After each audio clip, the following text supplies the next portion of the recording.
देश की सबसे बड़ी पर्यावरण अदालत यानी एनजीटी साफ साफ शब्दों में आदेश जारी करती है कि नदियों को बचाना है। इसलिए मानसून के 4 महीनों में बालू निकालने पर पूरी तरह बैन रहेगा। कानून बन जाता है, सरकारी फाइलें बंद हो जाती हैं, लेकिन उसी कानून की नाक के ठीक नीचे रात के अंधेरे में ही नहीं बल्कि दिन के उजाले में भी नदियों का सीना चीरकर सैकड़ों ट्रैक्टर और गाड़ियां बालू ढोकर ले जाती हैं।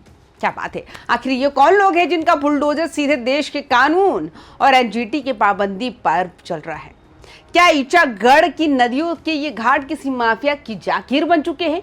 और सबसे बड़ा सस्पेंस तो ये है, आखिर इस अवैध खेल के पीछे कौन सा ऐसा रसूखदार सिंडिकेट काम कर रहा है जिसके सामने प्रशासन भी कई बार मूक दर्शक नजर आता है।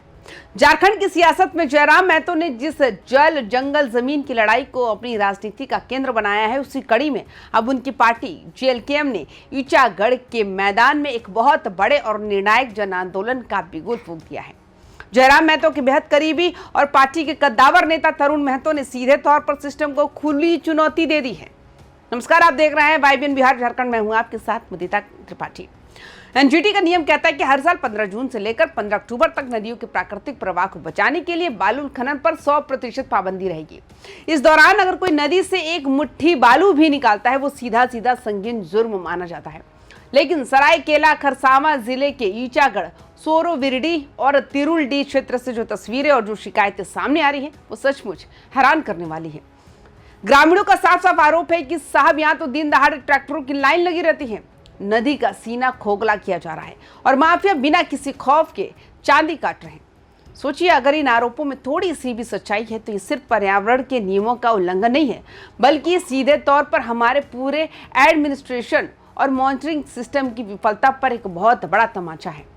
हालांकि इन दावों की कोई आधिकारिक पुष्टि अभी तक नहीं हुई है और न ही खनन विभाग ने इस पर कोई अंतिम मुहर लगाई है, लेकिन लगातार उठती इन आवाजों ने यह साबित कर दिया है कि नीचे जमीनी स्तर पर धुआं यूं ही नहीं उठ रहा, आग तो कहीं ना कहीं जरूर लगी है। अब जब पानी सिर से ऊपर गुजरने लगा तो झारखंड लोकतांत्रिक क्रांतिकारी मोर्चा यानी जेएलकेएम ने सीधे तौर पर इस मुद्दे को लपक लिया। जयराम महतो के सबसे भरोसेमंद सीपा सालार तरुण महतो ने इस मुद्दे पर जो तेवर दिखाए हैं, उसने सरायकेला से लेकर रांची तक के अफसरों के पसीने छुड़ा दिए। तरुण महतो ने साफ शब्दों में चेतावनी जारी की है कि जेएलकेएम इस खुली लूट को मुख्य दर्शक बनकर बिल्कुल भी बर्दाश्त नहीं करेगी। उनका कहना है ये लड़ाई सिर्फ बालू की या किसी एक नदी की नहीं है, ये झारखंड के मूल निवासियों के अधिकारियों की लड़ाई है, यहाँ की प्रकृति की लड़ाई है।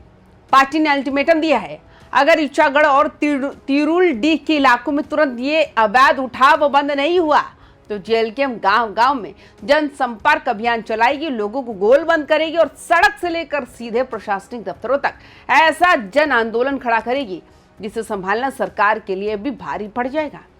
तरुण महतो का यह आक्रामक अंदाज साफ बता रहा है कि जेएलकेएम इस मुद्दे को आने वाले दिनों में झारखंड का सबसे बड़ा सियासी और जन मुद्दा बनाने की पूरी तैयारी कर चुकी है। लेकिन यहाँ एक और बड़ा सवाल खड़ा होता है, क्या हमारा जिला प्रशासन और पुलिस वाकई सो रही है? ऐसा भी नहीं है। अगर हम रिकॉर्ड उठाकर देखें तो सरायकेला खरसावां जिला प्रशासन और खनन विभाग की संयुक्त टीमों ने पहले भी सोरो और जारगोजी जैसे इलाकों में ताबड़तोड़ छापेमारी की। भारी मात्रा में अवैध बालू जब्त भी हुआ था, कई गाड़ियों पर केस भी हुए और जांच चौकियां भी बनाई गई। लेकिन असली खेल तो यही से शुरू होता है। अगर प्रशासन लगातार कार्रवाई का दावा कर रहा है, अगर चौकियां बनी हुई है, तो फिर बार बार ये शिकायतें क्यों आ रही हैं? क्यों गांव वाले आज भी ये दावा कर रहे हैं कि ट्रैक्टरों का आना जाना बंद नहीं हुआ? क्या बालू माफियाओं का ये जो पूरा नेटवर्क है वो सरकारी तंत्र की सख्ती से भी ज्यादा मजबूत और शातिर हो चुका है? या फिर हमारी निगरानी व्यवस्था में कहीं कोई बहुत बड़ा लूप होल है जिसका फायदा उठाकर यह अवैध धंधा लगातार फल फूल रहा है? ये एक ऐसा कड़वा सवाल है जिसका सीधा जवाब अब जिला प्रशासन को जनता की अदालत में देना ही होगा। दोस्तों, पर्यावरण विशेषज्ञों का मानना है कि नदियों में अगर इस तरह मानसून के दौरान अंधाधुंध बालू निकाला गया तो न सिर्फ नदी का रास्ता बदल जाता है बल्कि आसपास का जल स्तर यानी वाटर लेवल भी पाताल में चला जाता है।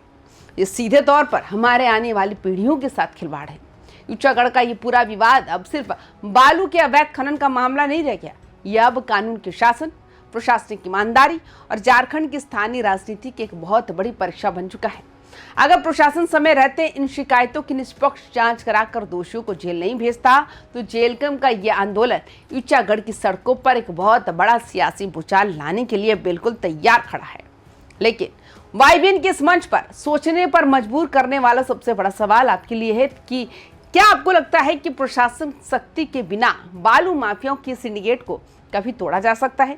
और क्या जेलकेम का ये हल्ला बोल ऊंचागढ़ की नदियों को बचा पाएगा या ये सिर्फ एक सियासी दांव बनकर रह जाएगा? आपकी इस पूरे मामले पर क्या राय है हमें कमेंट बॉक्स में लिखकर जरूर बताएं। अगर आपको हमारी ये डिटेल और निष्पक्ष एनालिसिस पसंद आई हो तो इस वीडियो को झारखंड के हर एक ग्रुप में फेसबुक और व्हाट्सएप पर दबाकर शेयर कीजिए, वीडियो को लाइक कीजिए और वाईबीएन बिहार झारखंड चैनल को सब्सक्राइब जरूर कर लीजिए ताकि हक और माटी से जुड़ी हर बड़ी खबर आप तक सीधे पहुंचती रहे। अपना ख्याल रखिए। जोहार।